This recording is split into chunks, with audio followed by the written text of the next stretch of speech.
पढ़िबा कहले ओडिया साहित्यर प्रारंभिक युग बा प्राक सारला युग ख्रीष्टीय अष्टम नवम शताब्दी ठारू 1400 शताब्दीर शेष पर्यंत व्याप्त एही युग ओडिया साहित्यर आदि काल बा उन्मेष काल अर्थात प्राक सारला साहित्य होउची ओडिया साहित्यर अयम आरंभ बा आरंभ युग जोटा एही युगरे मुख्यतः तीनोटी धारारे ओडिया साहित्यर विकास साधित होइथिबार लक्ष्य करा जाय कहले एटा गोटे एमिति युग जोठी की ओडिया साहित्य विकास लाभ होइछि बा ओडिया साहित्य आगको अग्रगामी करिछि सेई तीनोटी मुख्य जिंस कोन टिके देखिबा ना गोटे होउछि कथित साहित्य बा लोक साहित्य आ गोटे होउछि अभिलेख साहित्य आ गोटे हला लिखित साहित्य कथित अभिलेख लिखित कथित कहिले कहिबार पर्याय को बुझाउछि बा लोक साहित्य कहिले लोकमानंक द्वारा जहा आसिला ताहा को बुझाउछि अभिलेख साहित्य कहिले टिके लिखनी चालना हैला लिखनी चालना पुनी को भଳି हेछि ना पत्थर रे खोदन करा दिछि अभिलेख अर्थात शिलालेख रे विभिन्न प्रकार रो कार्यक्रम को खोदन करा जाइछि ता सहित ता परे आसिला लिखित साहित्य ता परे लिखनी चालना हे गला कोन तंबापटा सनंद ताम्रपटा एउडा सब जो आसिला चमड़ा एउडा को सब कोन हैला लिखनी रो कार्यकारिता आरंभ हैला तले हम एति की बुझिबा प्रथमतः से कहउचंती प्राक सारला साहित्यर अयमारंभ होउची ओडिया साहित्यर प्रथम आदिकाल तत्सहित ए प्राक सारला साहित्य रे कोन हेची विभिन्न प्रकार विकास धारा को लक्ष्य करा जाय थाए जोथि पई की मुख्यतः तीनोटी धारा को नेई ए प्राक सारला साहित्य आगो को बढ़ीची बा आगो को जीवार एक प्रयास करिची से तीनोटी धारा कोन कथित साहित्य बा लोक साहित्य आगोटेला अभिलेख साहित्य आगोटेला लिखित साहित्य अच्छा बुझी परिलो ना बुझी परिलो नहीं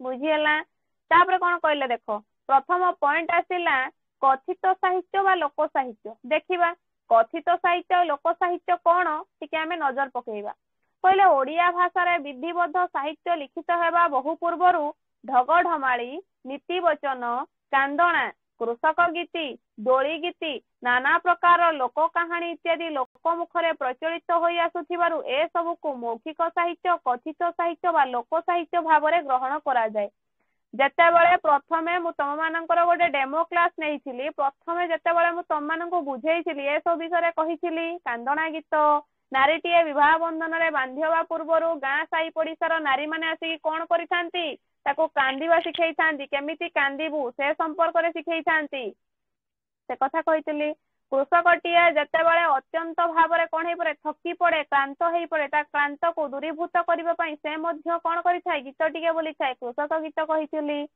नीति वचन कहिथिली ढगढमाळी कहिथिली दोली गीत भी कहिथिली नाना प्रकार लोक कहानी रहिछि एई जोडा को लोक मुखरु आसिला बोली लोक माने एहा को उच्चारण कले बोली तार नामकरण करा जाइछि मौखिक साहित्य मुखरु मुख को जाइछि मु कहिदेली तम माने मन रखिलो तम माने पुनी जहा को कहबो से माने मन रखिले पुनी से माने जहा मन रखिले से माने जहा कहबे से माने पुनी मन रखिले एई भଳି जोडा चलिला बा कहिबा द्वारा जोडा अग्रगामी हेतिबा आगो को बढ़ीछि सेटा हला लोक साहित्य बुझी पारिलो समस्ते ना बुझी पारिलो नाही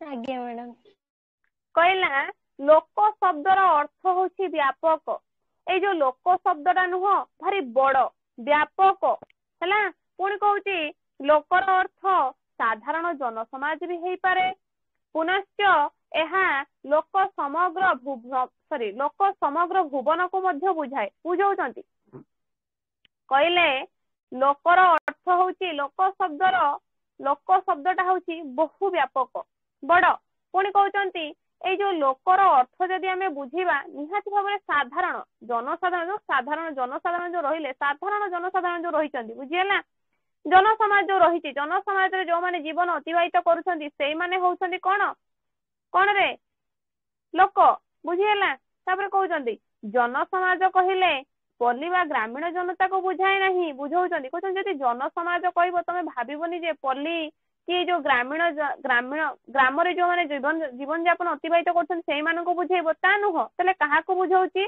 को तो नगरवासी जनता को मध्य बुझाए नगर रे जो माने रहिले सेमाननको भी बुझौची केवल जे पल्ली आ ग्राम समाज रो लोक मानको बुझौची ता नुह नगर रो अधिवासी मानको मध्य बुझौची कोन बुझौची ना जन समाज कहिले कोन नगर मध्य बुझुची कहउछनी प्रथमे ग्राम ओ परे नगर रो सृष्टि निहाती प्रथमे ग्राम हेछि ता परे आसीछि नगर लोक साहित्य बा कथित साहित्यर अंकुरोद्गम तेणु ग्राम ओ पल्ली रु होइछि नगर रु नुहे बुझेइले कहले जनसाधारण बुझिले बा जन समाज कहिले नगर को बुझेइबो किंतु सेई नगरटा कोठु आसीछि पल्ली आ ग्राम रु सृष्टि हेछि नगर तेणु लोक साहित्य को पल्ली साहित्य बा ग्राम्य साहित्य नाम रे मध्य नामित होइथाय त चिंता करो केते गोटी कथा से कहिले प्रथमे कहिले प्राक सारला युगटा अष्टम रु नवम शताब्दी मध्य 1400 शताब्दी शेष पर्यंत व्याप्त हेछि पुणी बुझौचंती एई प्राक सारला युगटा बहुत व्यापक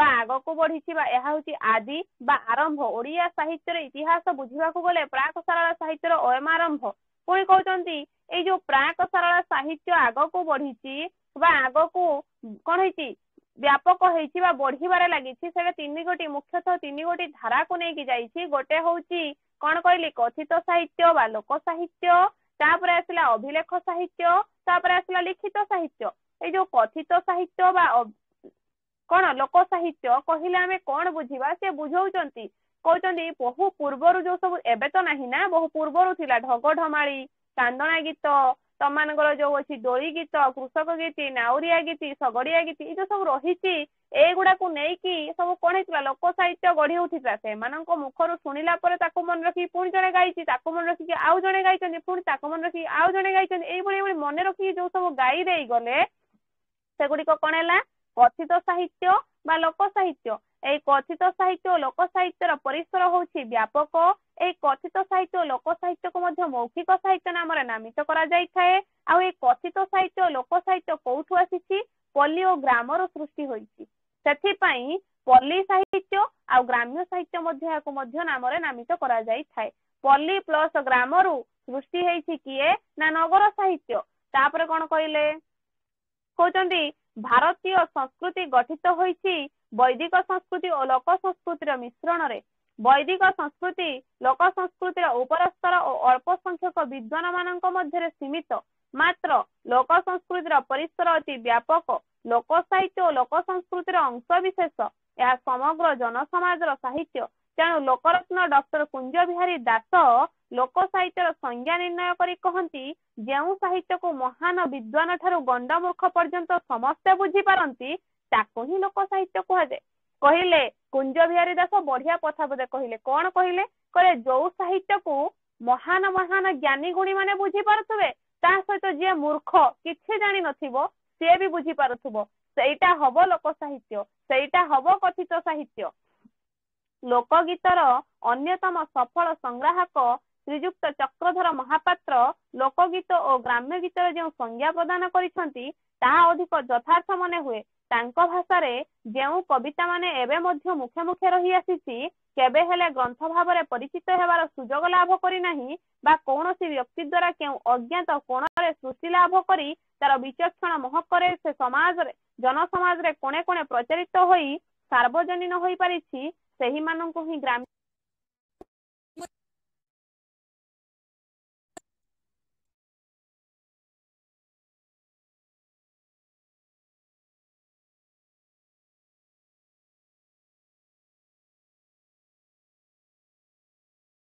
क्षमा करिबर टिके कॉल आस्थिला हला कोन कहिले प्रथमे कुंज बिहारी दास कहिले पदे कोन कहिले ना जे विद्वान ज्ञानी गुणी मंडली सहित मूर्ख जदि जो साहित्य को बुझी पारेला सेटा होची लोक साहित्य बा सेटा होची कथित साहित्य ये कथा कहथुवा बेले आम मानकर आउ जणे किए कहउचंती ना श्रीजुक्त चक्रधर महापात्र लोकगीत आउ होची कोन ग्राम्य गीतर संज्ञा प्रदान करी कहिले तले जेउ कविता माने जो कविता गुड़िक एबे मध्य मुखे मुखे रहिछि जेउ कविता को आजि पर्यंत मध्य मुखरे उच्चारित करी हेउछि केबे हेले ग्रंथ भाव रे गोटे सीमाबद्ध आकार रे परिचित हेबार से कोन करिछि सुजोग पाई नाही बा କୌଣସି ବ୍ୟକ୍ତି ଦ୍ୱାରା ଯେ କୌଣସି ବ୍ୟକ୍ତି ହଉ କେଉଁ ଅଜ୍ଞାତ କୋଣରେ ସୃଷ୍ଟି ଲାଭ କରି ତା ବିଚକ୍ଷଣ ମହକରେ ସେ ଜନସମାଜର କୋଣେ କୋଣେ ପ୍ରଚାରିତ ହୋଇ ସାର୍ବଜନୀନ ହୋଇପାରିଛି ସେଇମାନଙ୍କୁ ହିଁ ଗ୍ରାମ୍ୟ ଗୀତି ବୋଲି ଅଭିହିତ କରିବା ସମୀଚୀନ। ବୁଝଉଛନ୍ତି, କହୁଛନ୍ତି ଯୋଉଟା ଆଜି ପର୍ଯ୍ୟନ୍ତ ଲୋକମାନଙ୍କ ମୁଖରେ ଅଛି ଗୋଟେ ଗ୍ରନ୍ଥ ଭାବରେ ଅଭିହିତ କରାଯାଇ ନାହିଁ ବା ଗୋଟେ ମଣିଷ ତାକୁ ଗାଇ ଗାଇ କୋଣେ କୋଣେ ପ୍ରଚାର ପ୍ରସାର କରିପାରୁଛି ସେଇଟା ହଉଛି ଗ୍ରାମ୍ୟ ଗୀତି, ସେଇଟା ହଉଛି ଲୋକ ସାହିତ୍ୟ। ପୁଣି କହୁଛନ୍ତି ତେଣୁ ସାଧାରଣତଃ ସାହିତ୍ୟକୁ ଶିଷ୍ଟ ସାହିତ୍ୟ ବା ବିଦଗ୍ଧ ସାହିତ୍ୟ ଓ ଲୋକ ସାହିତ୍ୟ ବା ଲଘୁ ସାହିତ୍ୟ ଭାବରେ ଦୁଇ ଭାଗରେ ବିଭକ୍ତ କରାଯାଇଛି। ବୁଝେଇଲେ, କହିଲେ ସେଇଥିପାଇଁ କଣ କରାଯାଇଛି ନା ସାହିତ୍ୟକୁ ଶିଷ୍ଟ ସାହିତ୍ୟ ବା ବିଦଗ୍ଧ ସାହିତ୍ୟ, ପୁଣି କହୁଛନ୍ତି ଲୋକ ସାହିତ୍ୟ ବା ଲଘୁ ସାହିତ୍ୟ ନାମକ ଦୁଇ ଭାଗରେ ବିଭକ୍ତ କରାଯାଇଛି। ଲୋକଗୀତ ଯୁଗାନୁକ୍ରମେ ଯେତେ ପରିବର୍ତ୍ତିତ ହେଲେ ମଧ୍ୟ ଏଥିରେ ପ୍ରାଚୀନ ଧାରା ସର୍ବଦା ସଂରକ୍ଷିତ। ଏହା ପ୍ରାଚୀନ ଯୁଗର ସନ୍ଦେଶ ଆମ ପାଖରେ ପହଞ୍ଚାଏ। ପ୍ରଥମେ ଏହା ମୁଖେ ମୁଖେ ଗତି କରିଥିଲା, ଲିପି ଉଦ୍ଭାସିତ ହୋଇ ଲିଖିତ ଭାବରେ ସୃଷ୍ଟି ହେବା ପରେ ଲିପିବଦ୍ଧ ହେଲା ଏବଂ କ୍ରମେ ସମ୍ଭବତଃ ଏହି ଧାରାରୁ ବିଚ୍ଛିନ୍ନ ହୋଇ ସ୍ୱତନ୍ତ୍ର ରୀତିରେ ବିଦଗ୍ଧ ସାହିତ୍ୟ ସୃଷ୍ଟି ହେଲା। ଏହି ଦୃଷ୍ଟିରୁ ଲୋକ ସାହିତ୍ୟ ଶିଷ୍ଟ ସାହିତ୍ୟ ବା ବିଦଗ୍ଧ ସାହିତ୍ୟର ଜନକ। ବୁଝଉଛନ୍ତି, କହିଲେ ପ୍ରଥମେ ଯେତେବେଳେ ପ୍ରାକ୍ ସାରଳା ସାହିତ୍ୟର ଆରମ୍ଭ ହେଲା, ମୁଁ ପ୍ରଥମରୁ କହିକି ଆସିଲି ଯେ କଣ ହେଇଥିଲା ନା ଲିଖନୀ ଚାଳନା ହେଇନଥିଲା, ଲିପିବଦ୍ଧ ପୁସ୍ତକ ଦେଖିବାକୁ ମିଳିନଥିଲା। ସେ ସମୟରେ ମୁଖରୁ ମୁଖ ନିଃସୃତ ବାଣୀ ହିଁ ପ୍ରଚଳନ ଥିଲା। ଯିଏ ଯାହା କହିଲା ଜଣେ ଶୁଣିକି ତାକୁ ମନେ ରଖିଲା। ଅଜା ଏଇ ଗପ କହିଲେ, ଗପ ଶୁଣିକି ନାତି ମାନେ ମନେ ରଖିଲେ, ନାତି ମାନେ ପୁଣି ବଡ ସେମାନେ ମନେ ରଖିଲେ, ସେମାନେ ତାଙ୍କ ପିଲା ଛୁଆଙ୍କୁ କହିଲେ, ତାଙ୍କ ପିଲା ଛୁଆ ମନେ ରଖିଲେ, ପୁଣି ସେମାନେ ଚାଲିଲେ। ସମାଜରେ ପ୍ରଚଳିତ ହେଇଛି, ମୁଖରୁ ମୁଖକୁ ପ୍ରଚଳିତ ଯୋଉ ଜିନିଷ ହେଇଛି ସେଇଟା ହଉଛି କଣ ନା ଲୋକ ସାହିତ୍ୟ ବା ମୌଖିକ ସାହିତ୍ୟ। ସେଇ ଲୋକ ସାହିତ୍ୟଟା ଆସ୍ତେ ଆସ୍ତେ ଯେତେବେଳେ ଲିଖିତ ଆକାରରେ ପରିବର୍ଦ୍ଧିତ ହେଲା, ଲିଖିତ ଭାବରେ ଜନମାନସରେ ପ୍ରଚାରିତ ହେଲା, ଲିଖିତ ଆକାରରେ ପୁସ୍ତକ ଭାବରେ ବାହାରିଲା, ସେଇଟା ହେଲା ଶିଷ୍ଟ ସାହିତ୍ୟ ବା ବିଦଗ୍ଧ ସାହିତ୍ୟ, ଯୋଉଟା କି ଜନକ ଭାବରେ ମଧ୍ୟ ପରିଦୃଷ୍ଟ ହୋଇଛି। କହୁଛନ୍ତି ଲୋକଗୀତ, ଲୋକ କାହାଣୀ, ଢଗ ଢମାଳି ଇତ୍ୟାଦିକୁ ଆମେ ଆଜି ଯେଉଁ ରୂପରେ ପାଉ ସେଗୁଡିକ ମଧ୍ୟରୁ ଅନେକର ଜନ୍ମକାଳୀନ ରୂପ ହୁଏତ ଏପରି ନଥିଲା। ସ୍ଥାନ କାଳ ଓ ପାତ୍ରର ଅନୁକୂଳତାରେ ସେଗୁଡିକ ରୂପରେ ପରିବର୍ତ୍ତନ ଘଟିଛି। ବୁଝଉଛନ୍ତି, କହିଲେ ପୂର୍ବରୁ ଯୋଉ ଢଗ ଢମାଳି ଥିଲା, ପୂର୍ବରୁ ଯୋଉ ଥିଲା ତମମାନଙ୍କର ଲୋକ କାହାଣୀ ଥିଲା, ପୂର୍ବରୁ ଯୋଉ ଲୋକଗୀତ ଥିଲା, ହୁଏତ ଆଜି ତାର ପରିବର୍ତ୍ତନ ଘଟିଛି। ପୂର୍ବରୁ କହିଥିଲି ଯଦି ସମାଜ ପରିବର୍ତ୍ତନ ହଉଛି, ମନୁଷ୍ୟ ପରିବର୍ତ୍ତନ ହଉଛନ୍ତି, ତାହେଲେ ରୀତିନୀତି ଚାଲିଚଳନୀର ବି ପରିବର୍ତ୍ତନ ଘଟିବ। ନିହାତି ଭାବରେ ଏଟା ଘଟିବା ସ୍ୱାଭାବିକ। ଠିକ ସେମିତି ସେ କହିଲେ ପୂର୍ବରୁ ଯୋଉ ଲୋକଗୀତି ଥିଲା, ପୂର୍ବରୁ ଯୋଉ ଲୋକ କାହାଣୀ ଥିଲା, ପୂର୍ବରୁ ଯୋଉ ଢଗ ଢମାଳି ଥିଲା, ଏବେ ଆଉ ତା ନାହିଁ। ବହୁ ପରିବର୍ତ୍ତନ ହେଇଛି। ପରିବର୍ତ୍ତନର ସୀମାରେଖାକୁ ସେ ଡେଇଁ ଯାଇଛି। ପୁଣି ବୁଝଉଛନ୍ତି, ଲୋକ ସାହିତ୍ୟ କଣ୍ଠରୁ କଣ୍ଠକୁ ଆସୁଥିବାରୁ ପ୍ରତି ଯୁଗରେ ଏହା କଥିତ ଭାଷାରେ ପରିବର୍ତ୍ତନ ସଙ୍ଗେ ସଙ୍ଗେ ପରିବର୍ତ୍ତିତ ଓ ପରିବର୍ଦ୍ଧିତ ହୋଇ ନିଜର ମୌଳିକ ରୂପ ହୋଇଛି। ବୁଝେଇଦେଲେ, କହିଲେ ଆସ୍ତେ ଆସ୍ତେ ଏଟା ପରିବର୍ତ୍ତନ ହେଇଛି, ପରିବର୍ଦ୍ଧିତ ବି ହୋଇଛି, ଯୋଉଥିପାଇଁ କି ଏହା ଗୋଟେ ନୂତନ ସ୍ଥାନର ଅଧିକାରୀ ପାଲଟିଛି। ଗୋଟିଏ ଯୁଗର ନରନାରୀ ସେମାନଙ୍କ ପୂର୍ବପୁରୁଷଙ୍କ ଦ୍ୱାରା ଏଥିରେ ଶିକ୍ଷିତ ଓ ଦୀକ୍ଷିତ ହୋଇଥାନ୍ତି। କେଉଁ ଆଦିମ କାଳରୁ ଏହି ଧାରା ଅବିଚ୍ଛିନ୍ନ ଭାବରେ ପ୍ରବାହିତ। ବେଦ ଭଳି ପୁରୁଷାନୁକ୍ରମେ ସ୍ମୃତିରୁ ସ୍ମୃତିକୁ ଗତି କରୁଥିବାରୁ ଏହା ହିଁ ଯଥାର୍ଥତା ଲୋକବେଦ। ବୁଝେଇଲେ, ବେଦକୁ ଶୁଣି ଶୁଣି ସମସ୍ତେ ମନେ ରଖିଲେ। ବେଦର ଅନ୍ୟ ନାମ ହଉଛି ଶ୍ରୁତି। ଶୁଣି ଶୁଣି ମନେ ରଖିଥିବାରୁ ଏହାକୁ କଣ କୁହାଯାଉଥିଲା? ସ୍ମୃତି ବୋଲି ବିବେଚନା କରାଯାଉଥିଲା। ଠିକ ସେମିତି ଢଗ ଢମାଳି, ଲୋକଗୀତ, ଲୋକ କାହାଣୀ, ଲୋକ କଥା, ଲୋକ ନୃତ୍ୟ, ଏଇ ଯୋଉ ସବୁ ଜିନିଷ ରହିଲା ଏସବୁକୁ ମଧ୍ୟ ଶୁଣି ଶୁଣି ସମସ୍ତେ ମନେ ରଖୁଥିଲେ। ସେଥିପାଇଁ ୟାକୁ ମଧ୍ୟ ଲୋକବେଦ ନାମରେ ନାମିତ କରାଗଲା।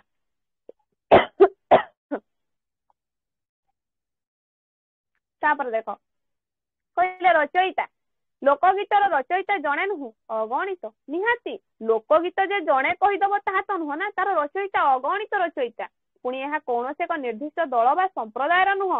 ବୁଝଉଛନ୍ତି, ଏଟା କୋଉ ରାଜନୀତି ନୁହେଁ କି ଏଟା କୌଣସି ପ୍ରକାର କଣ ସମ୍ବିଧାନ ନୁହେଁ ଯେ କୋଉ ଦଳରେ ଯାଇକି ଜଣେ ବସିବ, MP MLA ଏମାନଙ୍କ ଦଳିଆରେ ଯାଇ ବସିବ ନା। ଏଇଟା ହଉଛି କଣ ନା ମୁଖ ନିଃସୃତ ବାଣୀ। ଯିଏ ଯାହା ଜାଣିଲା କହିଲା, ସେଟାକୁ ଶୁଣି ଶୁଣି ସମସ୍ତେ ମନେ ରଖୁଥିଲେ। ତେଣୁକରି ଏହା କୌଣସି ଦଳର ନୁହେଁ କି ଏହା କୌଣସି ସମ୍ପ୍ରଦାୟର ବି ନୁହେଁ। ଏହା ଅନେକ ଗ୍ରାମ୍ୟ ଅଶିକ୍ଷିତ ଜନତାଙ୍କ ବିଚକ୍ଷଣ କବିତ୍ୱର ସ୍ଫୁରଣ। ବୁଝେଇଦେଲେ, କହିଲେ ଏହା ହଉଛି ସେଇମାନଙ୍କର ନା କୋଉମାନଙ୍କର ନା ବିଚକ୍ଷଣ ଗ୍ରାମୀଣ ଜନତା, ଯୋଉମାନେ କି ଅଶିକ୍ଷିତ, ଜାଣିନାହାନ୍ତି କିଛି, ସେଇମାନଙ୍କ ମୁଖରୁ ବାହାରିଛି ଏହି ପ୍ରକାର ନୂତନ ସ୍ଫୁରଣ।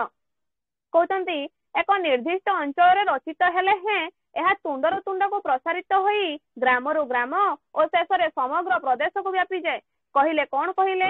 କହିଲେ ନିର୍ଦ୍ଦିଷ୍ଟ ଅଞ୍ଚଳରେ ରଚିତ ହେଇଛି, ତଥାପି ଏହା କଣ ହେଇଛି? ତୁଣ୍ଡରୁ ତୁଣ୍ଡକୁ ପ୍ରସାରିତ ହେଇଛି, ମୁଖରୁ ମୁଖକୁ ଯାଇଛି, ଆସ୍ତେ ଆସ୍ତେ ଆସ୍ତେ ଆସ୍ତେ ଚାରିଆଡେ ପ୍ରଚାର ପ୍ରସାର ହେଇଛି। ଏହା ସାଧାରଣତଃ ଭଣିତା ଯୁକ୍ତ ହୋଇନଥାଏ। କହିଲେ ଏହାକୁ କେହି ଭଣିତା କରିନଥାଏ କି ଏହାକୁ କେହି ରଚନା କରିନଥାଏ, କାରଣ ଲୋକକବି ନିଜ ରଚିତ କବିତାରେ ନିଜ ନାମକୁ ଯୋଗ କରି ଖ୍ୟାତି ଅର୍ଜନ କରିବାର ଲାଳସା ବି ରଖିନଥାଏ। କଣ କହିଲେ? କେହି ଲୋକ ନାହିଁ ଯେ ମନ ଭିତରେ ରଖିବ ମୁଁ ଏଇଟା ଲେଖିଦେଇକି ମୁଁ ଲାଳସା ନେବି, ନିଜର କବିତ୍ୱକୁ ସ୍ଫୁରଣ କରିବି, ଜାଗ୍ରତ କରିବି, ଏଇଟା ବି କେହି ଚାହେଁ ନାହିଁ। ତ ଯାହା ମନକୁ ଆସିଲା ଜଣେ ଗାଇଦେଲା, ସେଇଟା ହେଲା ତମମାନଙ୍କର ଲୋକଗୀତ। ପୁଣି କହୁଛନ୍ତି ପୁରୁଷ ଓ ନାରୀ ଉଭୟଙ୍କ ଦ୍ୱାରା ଏହା ରଚିତ ହେଇଥାଏ। କହିଲେ ଏଇଟା ଯେ କେବଳ ପୁରୁଷଙ୍କ ଦ୍ୱାରା ରଚନା ହବ ତା ନୁହଁ, ପୁରୁଷ ଓ ନାରୀ ଦୁହିଁଙ୍କ ଦ୍ୱାରା ଏହା ରଚନା କରାଯାଏ। ନାରୀ ଗୀତରେ ଥିବା ଲାଳିତ୍ୟର ଅଭାବ ପୁରୁଷ ଗୀତରେ ଲକ୍ଷ୍ୟ କରାଯାଏ। କହିଲେ ନାରୀ ଯୋଉ ଗୀତଟା ଗାଇଲେ ତା ଭିତରେ ଯୋଉ ଜିନିଷଟା ଛାଡି ଦେଇଗଲେ ସେଇଟା ପୁରୁଷ ଗୀତରେ ଦେଖିବାକୁ ମିଳେ। ନାରୀ ଅବସର ଓ କ୍ରୀଡ଼ା ସମୟରେ ଗୀତ ସୃଷ୍ଟି କଲା ବେଳେ ପୁରୁଷ କାର୍ଯ୍ୟ ବ୍ୟସ୍ତତା ମଧ୍ୟରେ ଗୀତ ସୃଷ୍ଟି କରିଥାଏ। ପୁଣି କହୁଛନ୍ତି ପଲ୍ଲୀ ଗୀତ ପାଠ କଲା ବେଳେ ଜଣେ ଓଡିଆଣୀ ମୁହଁରୁ ଏହା ଶୁଣିଲା ଭଳି ଜଣାଯାଏ। ଶିଶୁ ଗୀତିକା ଗୁଡିକ ମଧ୍ୟରୁ କେତୋଟିର ରଚୟିତା ଯେ ଶିଶୁ, ଏହା ଅସମ୍ଭବ ବୋଧ ହୁଏ ନାହିଁ। ଲୋକ ସାହିତ୍ୟର ରଚୟିତା ଯେ କେହି ହେଉନାହିଁ କାହିଁକି, ସମାଜର ଅନ୍ୟମାନେ ଏହାର ବାହକ, ଧାରକ ଓ ପ୍ରଚାରକ। ତାହେଲେ କଣ ବୁଝେଇଲେ?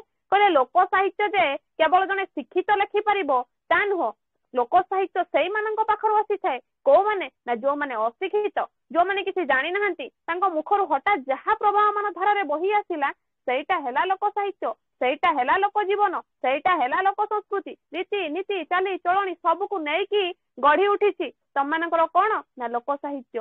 ଇଏ ଗଲା ତମମାନଙ୍କର ରଚୟିତା ସମ୍ପର୍କରେ। ତାପରେ ଆସିଲା ଐତିହାସିକ ବିକାଶ। ଐତିହାସିକ ବିକାଶରେ ସେମାନେ କଣ କହୁଛନ୍ତି? ନା ଭାଷାର ଉନ୍ମେଷ କାଳରେ ଯେତେବେଳେ ଲିଖିତ ସାହିତ୍ୟ ସୃଷ୍ଟି ହୋଇନଥିଲା ଓ ସାମାଜିକ ଜୀବନ ବିକାଶର ପ୍ରାଥମିକ ସ୍ତରରେ ଥିଲା, ସେତେବେଳେ ମଣିଷ ଭାବକୁ ପ୍ରକାଶ କରିବା ନିମିତ୍ତ ଏକ ସହଜ ମାଧ୍ୟମ ଖୋଜିଥିବ ଏବଂ ଫଳରେ ସୃଷ୍ଟି ହୋଇଥିବା ଏହି ସହଜ ଲଘୁ ସାହିତ୍ୟ ବୁଝେଇ ଦେଲେ। କହିଲେ ନିଜ ମନରେ ଘଟିଥିବା ଯନ୍ତ୍ରଣାକୁ ଯେ ମୁଁ କାହା ପାଖରେ ପ୍ରକାଶ କରିବି, କାହା ପାଖରେ କହି ବୁଲିବି, ସେ ପ୍ରକାରର କ୍ଷମତା ଦେଖିବାକୁ ମିଳିନଥିଲା। କିନ୍ତୁ କେତେବେଳେ ଆସିଲା? ନା ଯେତେବେଳେ ଏଇ ଲୋକ ସାହିତ୍ୟର ଅଗ୍ରଗାମୀ ଧାରା ପ୍ରବାହିତ ହେଲା। ପୁଣି ବୁଝାଉଛନ୍ତି ତେଣୁ ଏହାର ଉଦ୍ଭାବନ କାଳ ନିର୍ଣ୍ଣୟ କରିବା ସମ୍ଭବ ନୁହେଁ। ତେଣୁକରି ଏଇଟା ଯେ ଗୋଟେ ଉଦ୍ଭାବନ ହେଇଛି ତାର ଗୋଟେ ସମୟ ସୀମା ଅଛି, ଗୋଟେ ଯୁଗ ବାରିଧି ଅଛି, ତାକୁ ଯେ ଆମେ ଆଣି କଣ କରିବା? ପ୍ରକାଶ କରିବା ଅସମ୍ଭବ। ତାର ସମୟ ସୀମା ନାହିଁ, ତ ଅନବରତ ସେ ଚାଲିଛି। କେବଳ କେଉଁ ବିସ୍ତୃତ ଅତୀତରେ ଏହାର ଉତ୍ପତ୍ତି ହୋଇଥିଲା ବୋଲି କୁହାଯାଇପାରେ। ବୈଦିକ ସୂକ୍ତ ଠାରୁ ମଧ୍ୟ ଏହା ଅଧିକ ପ୍ରାଚୀନ ବୋଲି ଗୃହୀତ ହୁଏ। ବୈଦିକ ଯୁଗରେ ଲୋକଗୀତର ପ୍ରଚଳନ ଥିବାର ପ୍ରମାଣ ମିଳେ ଋଗ୍ବେଦରେ ଉପଲବ୍ଧ ହେଉଥିବା ଗାଥା ଶବ୍ଦରୁ। ଗାଥା ଶବ୍ଦର ଅର୍ଥ ବିବାହ ଆଦି ଉତ୍ସବରେ ଗାନ କରାଯାଉଥିବା ଗୀତ। ଗାଥା ମାନେ ବାହାଘରରେ ଗାନ କରାଯାଉଥିବା ଗୀତ ସବୁ ହଉଥିଲା, ତାକୁ ଗାଥା ନାମରେ ନାମିତ କରାଯାଇଥିଲା। ଗାଥା ଶବ୍ଦର ପ୍ରୟୋଗ ମଧ୍ୟ ବ୍ରାହ୍ମଣ ଓ ଆରଣ୍ୟକ ସାହିତ୍ୟରେ ପରିଦୃଷ୍ଟ ହୁଏ। ରାମାୟଣ ଲିଖିତ ରୂପ ଲାଭ କରିବା ପୂର୍ବରୁ ବାଲ୍ମୀକି ଲବ ଓ କୁଶଙ୍କୁ ତାହା ମୁଖସ୍ଥ କରାଇଥିଲେ। ମହାଭାରତ ମଧ୍ୟ ସମ୍ଭବ ହୋଇଥିଲା ଲୋକମୁଖରେ ପ୍ରଚଳିତ ଓ ବ୍ୟାସଦେବଙ୍କ ଦ୍ୱାରା ସଂଗୃହୀତ ବହୁ ପାରମ୍ପରିକ କିମ୍ବଦନ୍ତୀ ଓ କାହାଣୀ ସମନ୍ୱୟରେ। ଚିନ୍ତା କର, ମହାଭାରତ ବୋଲି ରାମାୟଣ କେତେ ବଡ ଗୋଟେ ଗ୍ରନ୍ଥ, ସେ ଗ୍ରନ୍ଥରେ କୁଶଲବ ନିଜ ମୁଖରେ ରଖିଲେ ଗୀତକୁ, ତାହେଲେ ଏଟା ତ ମୁଖରୁ ମୁଖକୁ ଚାଲିଲା, ନୁହେଁ କି? ଠିକ ନା ଭୁଲ? ଠିକ ନା ଭୁଲ ରେ? କହିଲେ ପୁଣି କହିଲେ ନିଜର ଶିଷ୍ୟମାନଙ୍କୁ ଏଗୁଡିକ ଶିକ୍ଷା ଦେଇ ମହାଭାରତ ରଚନା କରାଇବା ପାଇଁ ବ୍ୟାସଦେବ ସେମାନଙ୍କୁ ଉପଦେଶ ଦେଇଥିଲେ। ଭାଗବତ ପୁରାଣ 10ମ ସ୍କନ୍ଧରୁ ଜାଣିବାକୁ ମିଳେ ଯେ ଶ୍ରୀକୃଷ୍ଣଙ୍କ ଜନ୍ମ ଉତ୍ସବରେ ନାରୀଗଣ ସମବେତ ଭାବରେ ମଙ୍ଗଳ ଗୀତ ଗାନ କରୁଥିଲେ। ଏହା ଲୋକଗୀତ ବ୍ୟତୀତ ଅନ୍ୟ କିଛି ନୁହେଁ। ବୁଝଉଛନ୍ତି ଯେତେବେଳେ ଶ୍ରୀକୃଷ୍ଣଙ୍କର ଜନ୍ମ ହେଇଛି ନାରୀମାନେ ମଙ୍ଗଳ ଗୀତି ଗାନ କରିଛନ୍ତି। ମଙ୍ଗଳ ଗୀତି କହିଲେ ଶୁଭ ଲକ୍ଷଣ, ଶୁଭ ବାରିଧି, ଶୁଭ କାର୍ଯ୍ୟକୁ ନେଇକି ଯାହା ଗାନ କରାଗଲା ସେଇଟା ହେଲା ମଙ୍ଗଳ ଗୀତି। ପୁଣି ବୁଝଉଛନ୍ତି, କହୁଛନ୍ତି ସେଇପରି ରାଜା ଶାଳିବାହନଙ୍କ ଗାଥା ସପ୍ତଦଶୀ ଓ ତତ୍କାଳୀନ ସମାଜରେ ଲୋକଗୀତ ଉନ୍ନତ ସ୍ତରରେ ଥିବାର ପ୍ରମାଣ ମିଳେ। ସେହିପରି ଅନ୍ୟ ପୁରାଣ ମାନଙ୍କରେ ଆଖ୍ୟାୟିକା ଗୁଡିକ ଲିଖିତ ରୂପ ଧାରାରେ କହିବା ପୂର୍ବରୁ ଲୋକମୁଖରେ ପ୍ରଚଳିତ ଥିଲା। ବୌଦ୍ଧ ଯୁଗରେ ବହୁ ଲୋକଗଳ୍ପ ଜାତକ ନାମରେ ସଂକଳିତ ହୋଇଥିଲା। ଓଡିଆ ସାହିତ୍ୟର ଆଦି ଅଙ୍କାର ମଧ୍ୟ ଜନ୍ମ ଲାଭ କରିଛି ଲୋକ ସାହିତ୍ୟରୁ। ଗ୍ରାମ୍ୟ ଜୀବନ ଯାପନ କରୁଥିବା ଓଡିଆ ଭାଷାର ଆଦିକବି ଶାରଳା ଦାସ ସ୍ୱରଚିତ ମହାଭାରତରେ ତତ୍କାଳୀନ ଓଡିଶାରେ ପ୍ରଚଳିତ ଲୋକ କଥାକୁ ମିଶାଇ ଦେଇ ଏହାକୁ ଏକ ସ୍ୱତନ୍ତ୍ର ଗ୍ରନ୍ଥର ମର୍ଯ୍ୟାଦା ଦେଇଛନ୍ତି। ଏଥିପାଇଁ ଶାରଳା ମହାଭାରତକୁ ଓଡିଆ ସାହିତ୍ୟରେ ପ୍ରଥମ ଲିଖିତ ଲୋକ ସାହିତ୍ୟ ହିସାବରେ ଗ୍ରହଣ କରାଯାଇପାରେ। ଚିନ୍ତା କର, ତାହେଲେ ଶାରଳା ଦାସଙ୍କର ମହାଭାରତକୁ ବୁଝଉଛନ୍ତି, କହୁଛନ୍ତି ପ୍ରଥମ ଲିଖିତ ଲୋକ ସାହିତ୍ୟ, ଲୋକ ଦ୍ୱାରା ସେଟା ସୃଷ୍ଟି ହେଲା। ତେଣୁ ଭାବରେ ସାରଳା ଦାସଙ୍କର ମହାଭାରତକୁ ହିଁ ଅଣାଗଲା। ଇଏ ଗଲା ତମମାନଙ୍କର ଐତିହାସିକ ବିକାଶ। ପୁଣି ବୁଝଉଛନ୍ତି ଲୋକଗୀତର ସଂଗ୍ରାହକ। ଲୋକଗୀତର ସଂଗ୍ରାହକ କହିଲେ କଣ କହୁଛନ୍ତି? ଲୋକ ସାହିତ୍ୟ ସାର୍ବଜନୀନ ସାହିତ୍ୟ, ଏହା ଆମର ଅମୂଲ୍ୟ ଜାତୀୟ ସମ୍ପତ୍ତି। ଏହା ଯୁଗ ଯୁଗ ଧରି ଆମ ସଭ୍ୟତାର ସ୍ମାରକ ଓ ଜାତୀୟ ଜୀବନର ବାହକ ହୋଇ ଆସିଅଛି। ତଥାପି ଯତ୍ନ ଅଭାବରୁ ଶହ ଶହ ଲୋକଗୀତ, ଢଗଢମାଳି, ପ୍ରବାଦ, ପ୍ରବଚନ, ଲୋକ କାହାଣୀ ଇତ୍ୟାଦି ଲିପିବଦ୍ଧ ନ ହେବା ଫଳରେ ଆଜି ବିସ୍ତୃତ ହୋଇ ଉଠିଛି। ତାହେଲେ ଏଇ ଯୋଉ ଲୋକ ସାହିତ୍ୟ ବା ଲୋକ କଥା ତମାନେ ଆଜି ବୁଝୁଛ, ଲୋକ କଥା କେବଳ ଗୋଟିଏ ଜିନିଷ ମନେ ରଖିବ, ଲୋକ ମୁଖରୁ ଉଚ୍ଚାରିତ ହେଇଛି, ଲୋକ ମୁଖରୁ ଯାହା ଆସିଲା ସେଇଟା ହେଲା ଲୋକ ସାହିତ୍ୟ। ଏହି ଜାତୀୟ ସମ୍ପତ୍ତିକୁ ସଂଗ୍ରହ କରି ରଖିବା ଏକ ମହତ ତଥା ଜାତୀୟ କାର୍ଯ୍ୟ। ସପ୍ତଦଶ ଶତାବ୍ଦୀରେ ୟୁରୋପୀୟ ପଣ୍ଡିତ ମାନେ ସେମାନଙ୍କର ଲୋକ ସାହିତ୍ୟ ସଂଗ୍ରହ କରିଥିଲେ। ହେଁ ଭାରତରେ ଊନବିଂଶ ଶତାବ୍ଦୀର ଶେଷ ଭାଗରେ ବିଭିନ୍ନ ପ୍ରାନ୍ତୀୟ ଭାଷାରେ ପ୍ରଚଳିତ ଲୋକ ସାହିତ୍ୟ ପ୍ରଥମ ସଂଗ୍ରହ କାର୍ଯ୍ୟ ଆରମ୍ଭ ହୋଇଥିଲା। ଏହି ପ୍ରକ୍ରିୟାରେ ଓଡ଼ିଆ ସାହିତ୍ୟର ପ୍ରଥମ ସଂକଳନ କାର୍ଯ୍ୟ 1876 ଖ୍ରୀଷ୍ଟାବ୍ଦରେ ଆରମ୍ଭ ହେଲା। ଶ୍ରୀ କପିଳେଶ୍ୱର ବିଦ୍ୟାଭୂଷଣ ନନ୍ଦ ଶର୍ମାଙ୍କ ଦ୍ୱାରା ସେ ମହାଶୟ କିଛି ଢଗ ସଂଗ୍ରହ କରି ତତ୍କାଳୀନ କମିଶନର ରେଭେନ୍ସା ସାହେବଙ୍କ ଆନୁକୂଲ୍ୟରେ ପ୍ରକାଶ କରିଥିଲେ ଢଗମାଳା ନାମରେ। ଏହି ପୁସ୍ତକରେ ପ୍ରଥମ ସଂସ୍କରଣ 1875 ଖ୍ରୀଷ୍ଟାବ୍ଦରେ ଓ ଦ୍ୱିତୀୟ ସଂସ୍କରଣ 1908 ଖ୍ରୀଷ୍ଟାବ୍ଦରେ ଆତ୍ମପ୍ରକାଶ କରିଥିଲା।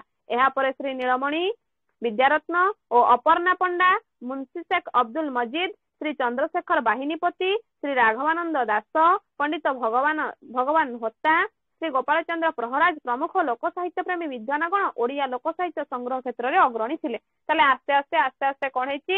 ଲୋକ ସାହିତ୍ୟରେ ଆବିର୍ଭୂତ ହେଇଛି। ଆସ୍ତେ ଆସ୍ତେ ସବୁ କଣ ହେଇଛି ନା ଲୋକମାନଙ୍କ ଦ୍ୱାରା ସବୁ ପ୍ରଚାର ପ୍ରସାର ହେଇଛି, ଯୋଉଟା କି ପ୍ରାକ ସାରଳା ସାହିତ୍ୟର ପ୍ରଥମ ସ୍ମାରକ କହିଲେ ଅତ୍ୟୁକ୍ତି ହେବନି, ଯୋଉଟା କି ଓଡ଼ିଆ ସାହିତ୍ୟ ଜଗତରେ ମାଇଲି ଖୁଣ୍ଟ କହିଲେ ମଧ୍ୟ ଅତ୍ୟୁକ୍ତି ହେବନି। ବୁଝି ହେଲା ନା ବୁଝି ହେଲାନି?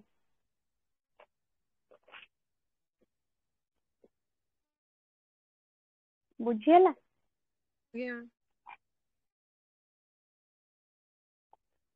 ତାପରେ ଆସିଲା ତମମାନଙ୍କର ଏଇ ଯୋଉ ଲୋକ ସାହିତ୍ୟ ଆସିଛି, ଲୋକ ସାହିତ୍ୟକୁ ମୁଖ୍ୟତଃ ଦୁଇ ଭାଗରେ ବିଭକ୍ତ କରାଯାଇଛି। ଗୋଟେ କଣ ନା ଗୋଟେ ହଉଛି ପଦ୍ୟାତ୍ମକ, ଆଉ ଗୋଟେ ହଉଛି ଗଦ୍ୟାତ୍ମକ। ପଦ୍ୟାତ୍ମକ ଧାରାରେ ସବୁ କିଏ କିଏ ଯିବେ? ପଦ୍ୟାତ୍ମକ ଗୋଟେ, ଗଦ୍ୟାତ୍ମକ ଗୋଟେ। ଗଦ୍ୟାତ୍ମକ କହିଲେ ଗଦ୍ୟ ଶୈଳୀରେ ଲେଖା ହବ, ପଦ୍ୟାତ୍ମକ କହିଲେ ପଦ୍ୟ ଧାରାରେ ଲେଖା ହବ। ପଦ୍ୟ ଧାରାରେ ବିଭିନ୍ନ ପ୍ରକାର କାବ୍ୟ କବିତା ରଚନା କରାଯିବ। ଗଦ୍ୟାତ୍ମକ ଧାରା କହିଲେ ଗଳ୍ପ ଆକାରରେ ଯାହା ରଚନା କରାଯିବ। ଇଏ ଗଲା ତମମାନଙ୍କର କଣ ନା ଲୋକ ସାହିତ୍ୟକୁ ମୁଖ୍ୟତଃ ଦୁଇ ଭାଗରେ ବିଭକ୍ତ କରାଗଲା। କଣ ନା ଗୋଟେ ହଉଛି ପଦ୍ୟାତ୍ମକ, ଆଉ ଗୋଟେ ହେଲା ଗଦ୍ୟାତ୍ମକ। କହୁଛନ୍ତି କଣ କହିଲେ ନା କହୁଛନ୍ତି ମାତ୍ର ଲୋକ ସାହିତ୍ୟକୁ ବିଷୟ ବିନ୍ୟାସ ଦୃଷ୍ଟିରୁ ଦୁଇ ଭାଗ ପରିବର୍ତ୍ତେ ତିନି ଭାଗରେ ବିଭକ୍ତ କରାଯାଇଛି। କହୁଛନ୍ତି ଲୋକ ସାହିତ୍ୟକୁ ଆମେ ଜାଣିଲେ ଦୁଇ ଭାଗରେ ବିଭକ୍ତ କରାଯାଇଛି। କଣ ନା ଗୋଟେ ହଉଛି ଗଦ୍ୟାତ୍ମକ, ଆଉ ଗୋଟେ ହଉଛି ପଦ୍ୟାତ୍ମକ। ପୁଣି କହୁଛନ୍ତି ବିଷୟ ବିନ୍ୟାସ ଦୃଷ୍ଟିରୁ ଲୋକ ସାହିତ୍ୟକୁ ତିନି ଭାଗରେ ବିଭକ୍ତ କରାଯାଇଛି। କଣ ନା ଗୋଟେ ହେଲା ଲୋକଗୀତି, ଲୋକନାଟ୍ୟ, ଲୋକକଥା। ଯୋଉଟା ଲୋକଗୀତି ସେଇଟା ହଉଛି ପଦ୍ୟାତ୍ମକ ଧାରା, ଯୋଉଟା ଲୋକକଥା ସେଇଟା ହେଲା ଗଦ୍ୟାତ୍ମକ ଧାରା। ଲୋକ ସାହିତ୍ୟକୁ ଇଂରାଜୀ ଭାଷାରେ ଫ୍ଲକ୍ ଭାବରେ ବ୍ୟବହାର କରାଯାଏ। କେଉଁ ଭାବରେ ବ୍ୟବହାର କରାଯାଏ? ଫ୍ଲକ୍ ଭାବରେ ବ୍ୟବହାର କରାଯାଏ। ଏହି ଲୋକ ସାହିତ୍ୟକୁ ବିଭିନ୍ନ ଦିଗରୁ ଗ୍ରହଣ କରାଯାଏ, ଯଥା ପଲ୍ଲୀପ୍ରାଣତା, ପଲ୍ଲୀଚିତ୍ର, ସାଙ୍ଗୀତିକତା, ରଚୟିତା ଓ ଅର୍ଥହୀନ ବିଷୟବସ୍ତୁକୁ ଗ୍ରହଣ କରାଯାଏ। ଚିନ୍ତା କର, ପଲ୍ଲୀ ଚିତ୍ରକୁ ନେଇକି ଲୋକ ସାହିତ୍ୟର ଅଭିବୃଦ୍ଧି ଘଟିଛି, ଅୟମାରମ୍ଭ ହେଇଛି।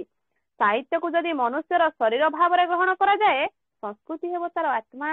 ଚିନ୍ତା କର, ସାହିତ୍ୟ ହଉଛି ମନୁଷ୍ୟର ଶରୀର, ଆଉ ତାର ଯୋଉ ରୀତି ନୀତି ଚାଲି ଚଳଣି ସବୁ ରହିଲା ସେଗୁଡା ତାର ଆତ୍ମା। ପୁଣି କହୁଛନ୍ତି ସଂସ୍କୃତ ବୋଇଲେ ସମାଜରେ ଯେଉଁ ବ୍ୟକ୍ତିତ୍ୱକୁ ମାର୍ଜିତ ଏବଂ ସମୃଦ୍ଧ କରୁଥିବା ମାନବିକ ମୋହନୀୟ ଗୁଣକୁ ବୁଝାଇଥାଏ। ବୁଝେଇଲେ କହିଲେ ସଂସ୍କୃତି ଯେ ଖାଲି କହିଦବ ଯେ ମୁଁ ଗୋଟେ ଜିନ୍ସ ମାରିକି ବୁଲି ଆସିନି, ଗୋଟେ ହାଫ ପ୍ୟାଣ୍ଟ ପିନ୍ଧିକି ବୁଲି ଆସିନି, ସେଇଟାକୁ ସଂସ୍କୃତି କୁହାଯାଏ। ସଂସ୍କୃତି କିଏ ନା ଯିଏ ସମାଜକୁ ମାର୍ଜିତ କରିବ, ଯିଏ ସମାଜକୁ ସରସ ସୁନ୍ଦର କରି ଗଢି ତୋଳିବ, ତାକୁ କୁହାଯାଏ ସଂସ୍କୃତି। ମାତ୍ର ଲୋକ ସଂସ୍କୃତି କହିଲେ ଲୋକମାନଙ୍କ ମଧ୍ୟରେ ପ୍ରଚଳିତ ହୋଇଥିବା ଚାଲି ଚଳଣି, ଆଚାର ବିଚାର, ବିଶ୍ୱାସବୋଧ, ନ୍ୟାୟନୀତି ପରି ସମସ୍ତ ସାମାଜିକ ଗୁଣରାଜି ଗୁଡିକୁ ହିଁ ବୁଝାଇଥାଏ। ଏହି ସଂସ୍କୃତି ଏକ ସମ୍ପତ୍ତି ନୁହେଁ, ବରଂ ଏହା ଏକ ଜୀବନ। ସଂସ୍କୃତିକୁ କେବେ ଭାବିବନି ଯେ ମୋର ଏଇଟା ଗୋଟେ ସମ୍ପତ୍ତି, ମୋର ଏଇଟା ଗୋଟେ ଜମି, ମୁଁ ଏକୁ ଭାଗ କରିକି ରଖିବି, ମୁଁ ଏକୁ ଅଧା ଦେବି, ତାକୁ ଅଧା ଦେବି, ତାକୁ ଅଧା ଦେବି। ନା, ସଂସ୍କୃତି ହଉଛି କଣ? ଆମ ମାନଙ୍କର ଜୀବନ, ଆମ ମାନଙ୍କର ସତ୍ତା, ଆତ୍ମା କହିଲେ ମଧ୍ୟ ଚଳିବ। ହେଲା, लोक साहित्य लोकर अर्थ को व्यापक अर्थ ग्रहण कराए पूर्व कहीकि गली यह प्रधानतः सर्वसाधारण जनता को बुझाई थाए कंध कोल्ह आदिवासी आरंभ कर पल्ली और नगर पर्यंत अशिक्षित और अर्धशिक्षित जनता पर्यंत समस्त यार अंतर्गत केबे भाबिबनी जे कंध होउची छोट जाति से पल्ली रे जीवनी मुंडा होउची छोट जाति से पल्ली रे जीवनी तेणुकरी कंध कोल्ह सांताल समस्ते जीवे आ भितर समस्तंकर अभिवृद्धि घटी है पुणी कहते लोक संस्कृति क्षेत्र में लोककला लोक साहित्य लोकगीत लोकाचार प्रभृति समस्त कृतित्व को नहीं लोक संस्कृति गठित होइछि लोक साहित्य क्षेत्र में सरल पल्ली जीवन निच्छक छवि बा निच्छक चित्र फुटी उठे लोक संस्कृति और लोक साहित्य कहले आमे कौन बुझंती आमे एया को बुझिबा ना लोक साहित्य कौन लोक साहित्य को केते भारवित करा जायछि प्रकृत रे यार वैशिष्ट्य कौन यार कार्यकारिता कौन काहे कि लोक साहित्य अभिवृद्धि घटिछि एई सब को नहीं प्राक सारला साहित्य नामक जुगरे बा प्राक सारला नामक एक आदि जुगर अयमारंभ रे लोक साहित्य नामक एक विषय वस्तु देखा मिली जोटा कि ओडिया साहित्य इतिहास रे एक माइल खुंट सदृश बुझी पारिल ना बुझी पारिल कुह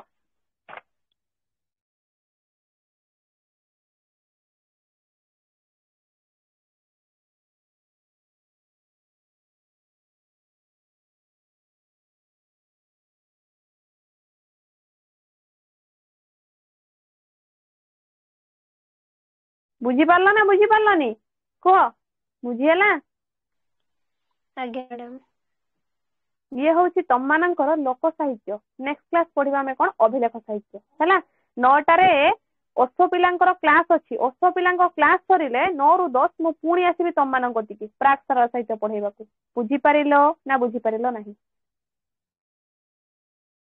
मैडम हमर केतरे क्लास हो पुणी 10टारे क्लास करमी एठी बुझीला ना आज्ञा खाई पी रेडी होइकी थिबो हैला रहिली जय जगन्नाथ समस्त चलो जय जगन्नाथ मैडम जय जगन्नाथ श्री जगन्नाथ मैडम जय जगन्नाथ पंडा।